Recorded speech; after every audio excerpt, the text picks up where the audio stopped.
우리가 오늘 읽은 본문은 예수님이 십자가를 지고 골고다 언덕을 올라가실 때 있었던 한 사건입니다. 십자가를 지고 가시는 그 예수님을 두 부류의 사람들이 쫓아갑니다. 하나는 백성이고 또 다른 하나는 큰 무리의 여자들이라고 말씀하고 있습니다. 넓게는 큰 무리의 여자들도 유대인 백성들에게 속하겠죠. 하지만 누가가, 이 말씀을 기록한 누가가 이렇게 둘로 나눈 데는 나름대로 이유가 있습니다. 그것은 바로 예수님께 대한 그들의 태도가 전혀 달랐기 때문입니다. 백성들은 단지 예수께서 십자가를 지시고 가시는 그 모습을 구경하러 갔습니다. 그냥 관중이었죠. 하지만 큰 무리의 여자들은 예수께서 십자가에 못 박혀 죽으시러 가는 그 모습, 마지막까지 가시는 그 예수님의 모습을 자신의 눈으로 담으려고 그 여자들은 따라갔습니다. 27절 말씀입니다. 또 백성과 및 그를 위하여 가슴을 치며 슬피 우는 여자들의 큰 무리가 따라오는지라. 지금 예수님께서는 십자가를 지고 골고다 언덕을 오르고 계십니다. 모진 고난을 겪으시고 조롱과 핍박을 당하시고 무거운 십자가를 지시고 그 십자가에 달리기 위해서 골고다를 오르고 계십니다. 그리고 그 뒤에 백성들과 가슴을 치며 슬피 우는 여인들이 그 예수님을 뒤따릅니다. 이 여인들은 고난과 핍박을 당하신 예수님을 보면서 너무나 마음이 아파 가슴을 치며 통곡하고 또 애통하고 있습니다. 몹시 슬퍼하고 있습니다. 이제 더 이상 예수님을 볼 수 없기 때문에, 예수님과 더 이상 이제 함께할 수 없기 때문에, 예수님이 이제 곧 죽으시러 가시기 때문에 그들은 너무나 마음이 아프고 쓰라렸을 것입니다. 피를 흘리며 걸어가시는 예수님을 보고, 가시 면류관을 쓰고 걸어가시는 그 예수님을 보고, 채찍에 맞으면서 끌려가시는 그 예수님을 보며 가슴을 치며 눈물을 흘리며 여인들은 따라갔을 것입니다. 이렇게 엉엉 울면서 가고 있는데 28절에 보니까 예수님께서 돌이켜서 놀라운 말씀을 하고 계시는 것을 볼 수가 있습니다. 28절 말씀 같이 읽도록 하겠습니다. 시작.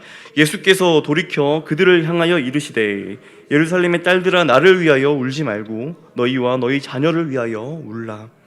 예수님께서 무엇이라고 말씀하시는가 하니 나를 위하여 울지 말고 너희와 너희 자녀를 위해 울라고 말씀하고 계십니다. 여기서 울라는 것은 헬라어로 클라이에테라는 단어입니다.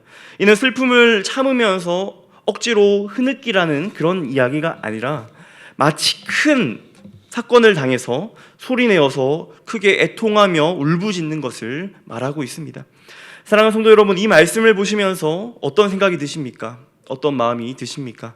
예수님의 고난을 묵상하며 예수님의 십자가를 묵상하는 우리들에게 이 본문의 말씀이 어떤 메시지를 던지고 있습니까?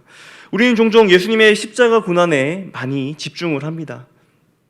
바늘에 찔려도 너무나 아픈데 가시 면류관을 쓰고 계시니 얼마나 아프실까?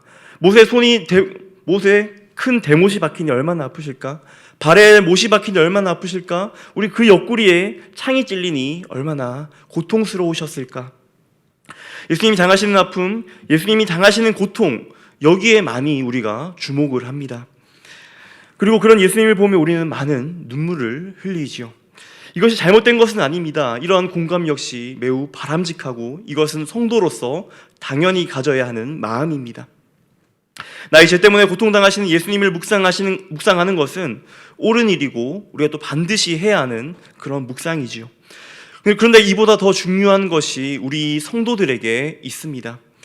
예수님께서는 오늘 본문에 예수님의 고난을 생각하는 우리들에게 무엇이라고 말씀하시는가 하니까 나를 보며 울지 말고 너희 자녀를 위해 울라고 말씀하고 계십니다. 십자가 고난을 당하고 있는, 그리고 육체적인 아픔을 당하고 있는 예수님을 보며 울지 말라는 것입니다. 오히려 너와 너희 자녀를 위해서 울라고 말씀하고 계십니다. 이것이 무엇을 말합니까? 예수님께서는 자신이 당하는 고난, 자신이 당하는 아픔, 그 육체적인 순환, 이건 역시 굉장히 힘듭니다. 너무나 고달픕니다. 너무나 참기 힘듭니다. 그런데 이런 육체적인 아픔보다 예수님을 더욱 아프게 하는 것, 예수님을 더욱더 힘들게 하는 그것은 따로 있었습니다. 울며 쫓아가는 그 사람들은 큰 무리의 여자들이었지만 실제로 울고 계신 분은 예수님이었습니다. 그 예수님이 나와 나의 자녀들을 보며 울고 계십니다. 왜 그렇습니까? 그것은 십자가의 예수님을 아직까지 만나지 못한 나와 내 자녀들 때문입니다. 교회는 다니지만 20년, 30년, 40년 신앙생활했지만 아직도 나의 주인이 내가 된 나와 내 자녀들 때문입니다. 예수 그리스도가 전부 되지 못하고 그냥 신앙을 그저 천국 가기 위한 보험 하나 정도만 생각하는 나와 내 자녀들 때문입니다. 사랑하는 성도 여러분, 오늘 예수님께서 우리에게 원하시는 것은 바로 이것입니다. 나와 나의 자녀들을 위해서 우는 것입니다. 나를 위해 울고 계십니까? 나의 자녀들을 위해 울고 계십니까? 예수님께서는 우리의 이 눈물을 예수님이 아니라 나와 내 자녀들을 위해 울기를 바라고 계십니다. 그럼 우리가 왜 자녀를 위해 울어야 합니까? 29절 말씀입니다. 29절 말씀 같이 읽도록 하겠습니다. 보라, 날이 이르면 먹이지 못한 저지 복이 있다 하리라. 여기서 말하는 보라, 날이 이르면 할 때는 이 날은 두 가지 의미로 해석이 가능합니다. 하나는 실제로 일어난 예루살렘의 멸망을 가리킵니다. AD 70년경 로마의 티투스 장군이라는 사람이 예루살렘을 향해 진격을 해 들어갑니다. 그리고 예루살렘을 쭉 둘러서 포위를 했습니다. 근데 그때가 마침 6월절이었습니다. 6월절이 되던 날 갑자기 로마군은 회군을 합니다. 철수를 했던 것이죠. 이때 유대인들은 오해를 하기 시작합니다. 하나님께서 우리의 원수들을, 우리의 적들을 물리쳐 주셨구나라고 생각을 하며 그들끼리 너무나 기뻐하고 또 자축을 합니다. 그리고 전국에 흩어져 있던 유대인들이 유월절을 맞이해서 수많은 사람들이 예루살렘으로 몰려 들어왔습니다. 그때 로마 장군, 그리고 로마 군대는 갑자기 예루살렘으로 다시 진격을 해 들어갑니다. 그리고 다시 공격해서 200만 명이나 되는 유대인들이 죽임을 당했습니다. 그리고 살아남은 자들은 전 세계로 뿔뿔이 흩어져서 디아스포라가 되었습니다. 예수님은 이스라엘의 무지와 죄로 인하여서 장차 예루살렘이 멸망당할 것이라는 사실을 알고 계셨습니다. 그러므로 주님은 이 여인들이 정말로 애통해야 할 일이 무엇인지를 알기를 원하셨습니다. 그것은 이스라엘의 무지와 죄악 때문입니다. 그들은 하나님이 보내주신 메시아를 거부하고 심지어 죽이기까지 했습니다. 그 죄악으로 인해 참혹한 심판을 받게 된 것입니다. 주님은 여인들이 이러한 죄악을 깨닫고 울며 회개하기를 원하셨습니다. 그런데 예수님께서 그들이 이렇게 이 세상에서만 당할 환난을 가지고 말씀하셨을까요? 그렇지 않습니다. 그보다 더 큰 화를 당할 것을 아시고 울라고 하신 것입니다. 예루살렘의 멸망보다 더 큰 화가 무엇입니까?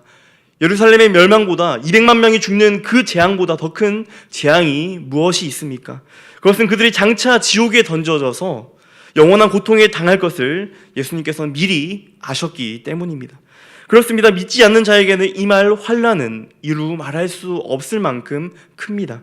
그 마지막은 지옥인데 그곳의 고통은 영원하며 그 고통은 형용할 수 없을 정도로 고통스럽습니다. 마지막의 심판날은 믿지 않는 자들에게는 너무나 큰 고통입니다. 지금 예수님께서는 십자가를 지시고 가십니다.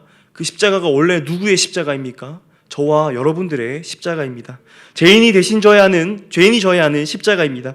죄로 인해 내가 져야 하는 십자가입니다. 그런데 예수님께서는 지금 그 십자가를 지고 올라가고 계신 것입니다.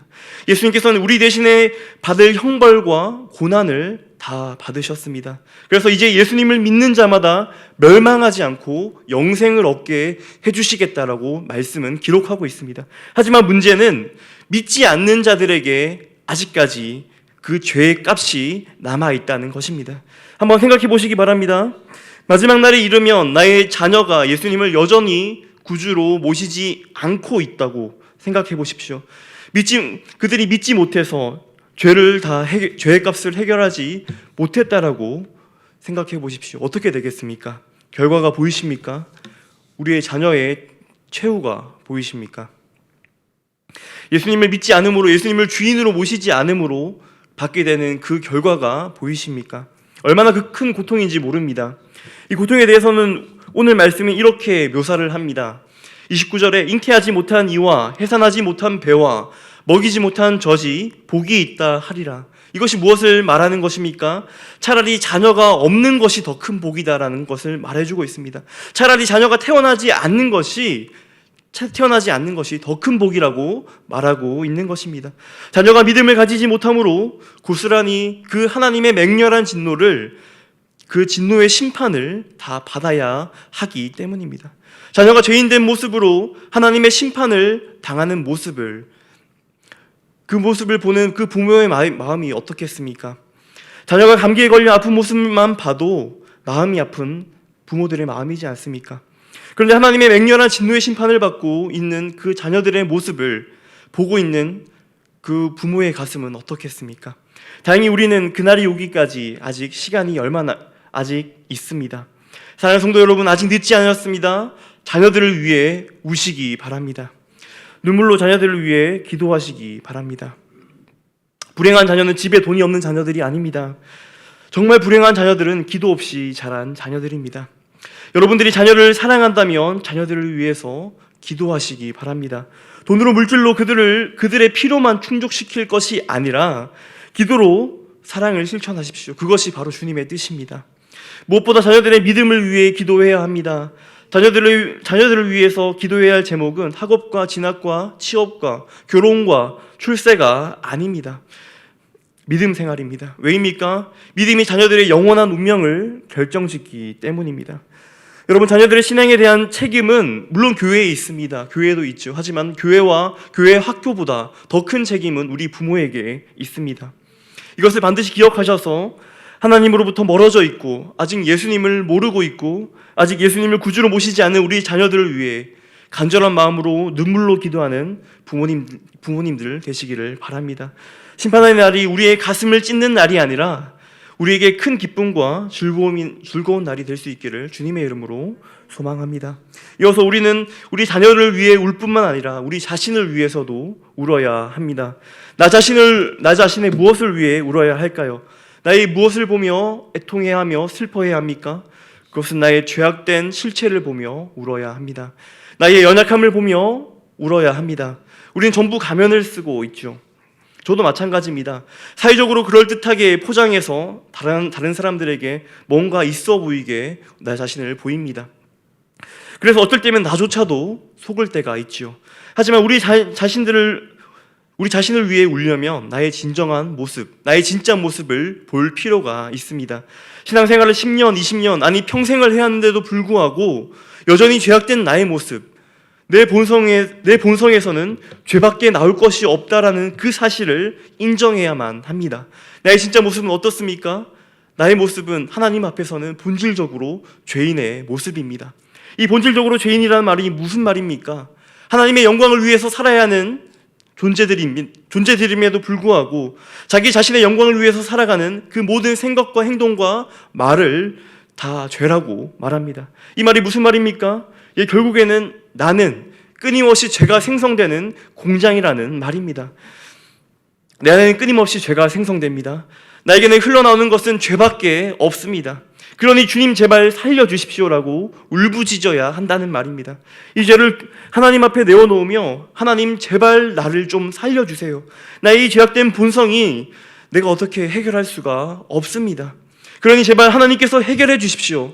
그러니 주님께서 나를 제발 살려주십시오. 이것이 나의 진짜 모습, 진정한 모습을 아는 것입니다. 이렇게 나의 진짜 모습을 바라볼 때 하나님, 내가 죄인 중에 괴수입니다. 그 죄인 중에 괴수가 맞습니다. 저에게는 하나님의 은혜가 필요합니다라는 진정한 고백이 나올 때에 울며 애통할 수 있는 것입니다. 이렇게 나의 진짜 모습을 보며 애통해야 할 때 참된 은혜가 있습니다. 참된 변화가 있습니다. 참된 회개가 있습니다. 참된 회복이 있습니다. 이렇게 내 본질에 진지하게 다가갈 때에 비로소 진짜 성도가 되는 것입니다. 내 자신이 본질적인 죄인이라는 사실 말고도 또 나를 위해 울어야 하는 이유가 또 있습니다. 그 이유는 바로 내가 복음을 먼저 받은 자이기 때문입니다. 나 자신을 통해서 복음이 흘러가기 때문입니다. 이것이 무엇을 말합니까? 우리의 자녀들이 예수님을 믿지 못하고 있는 것은 바로 나의 책임이라는 사실입니다. 우리 부모들의 책임이라는 사실입니다. 자녀들이 가장 많은 영향을 받는 사람은 바로 부모입니다. 자녀들이 어떻게 예수님을 믿기 시작하겠습니까? 아이들이 어떻게 첫 믿음 생활을 시작하겠습니까? 어떻게 교회에 오겠습니까? 그때는 바로 부모를 신뢰할 때입니다. 부모님을 믿을 때입니다. 자녀들이 부모의 삶을 보고 그들 스스로가 판단합니다. 그런데 내가 어떻게 살았습니까? 자녀들이 신뢰할 만한 삶을 살았습니까? 자녀들이 본받을 만한 신앙인으로 살고 계십니까? 자녀들에게 상처를 주며 자녀들의 마음을 아프게 하며 살아오시지는 않았습니까? 그래서 오히려 나의 모습을 보며 자녀들이 더욱더 신앙에서 멀어지고 있지는 않습니까? 자녀들이 나의 모습을 보며 하나님의 살아계심을 인정하고 있습니까? 아니면 자녀들이 나의 모습을 보며 하나님이 없다라고 말하고 있습니까? 우리는 나를 보며 울어야 합니다. 자녀들에게 상처를 주고 있는 나를 보며 울어야 합니다. 과거 상처를 주었던 나를 보며 울어야 합니다. 그리고 자녀들에게 가서 물어보십시오. 나로 인해 어떤 상처가 있는지 물어보시고 용서를 구하시기 바랍니다. 나로 인해 자녀들이 하나님과 멀어지고 있음에 또 울어야 합니다. 하나님께서 나에게 허락하신 나의 자녀들을 바라보며 내가 내 자신을 바라보며 울어야 합니다. 저 역시도 너무나 두렵습니다. 저 역시 복음의 걸림돌이 될까봐 두렵습니다. 저의 자녀는 어리지만 벌써부터 저의 마음은 항상 이곳에 집중하고 있습니다. 이 아이가 자라면서 이 아비인 나의 연약함을 너무나 잘 알고 나의 부족함을 너무나 잘 알 텐데 나로 인해 너무나 많은 상처를 받을 텐데 그런 생각들이 너무나 많습니다. 그래서 저는 요즘 매일 기도를 하면서 항상 저를 위해 울고 있습니다. 나의 진짜 모습을 잘 알기에, 나의 실체를 잘 알기에, 제가 끊임없이 생성되는 죄의 공장임을 잘 알기에 나를 위해 울고 있습니다. 제 밖에 나올 것이 없지만 나는 죄인이 아니라고 아직까지 주장하는 나를 위해 울고 있고 나 정도면 괜찮은 사람이지라는 그 마음 때문에 저는 울고 있습니다. 사랑하는 성도 여러분, 이제 말씀을 정리하려고 합니다. 우리는 예수님의 십자가 사건을 바라보며 눈물을 흘리며 예수님의 고난을 묵상할 수 있습니다. 이것은 너무나 귀한 일이고 이것은 성도라면 반드시 해야 하는 묵상입니다. 하지만 우리의 신앙은 예수 그리스도의 고난을 기념하고 슬퍼하는 정도에서만 끝나서 되는 신앙이 아닙니다. 십자가의 고난을 기념하고 묵상하는 것, 그것보다 더 중요한 것은 오늘 본문에서 예수님께서 말씀하신 너와 너희 자녀들을 위해서 울라고 하신 그것입니다. 이제부터는 주님을 위해서가 아니라 나와 내 자녀들의 죄를 위해 울어야 합니다. 나와 내 자녀들의 구원을 위해서 울어야 합니다. 죄 밖에는 나올 것이 없는 우리의 진짜 모습을 보며 울어야 합니다. 통곡하고 애통해야 합니다. 그것이 우리가 살 유일한 길입니다. 사랑하는 성도 여러분, 여러분과 여러분들 자녀를 위해 우시기 바랍니다. 그 눈물이 진정한 은혜이며 진정한 축복입니다. 그 은혜를 누리시는 우리 모든 진교회 성도님들 되시기를 주님의 이름으로 축복합니다. 이 시간 함께 들은 말씀을 놓고 기도하시겠습니다.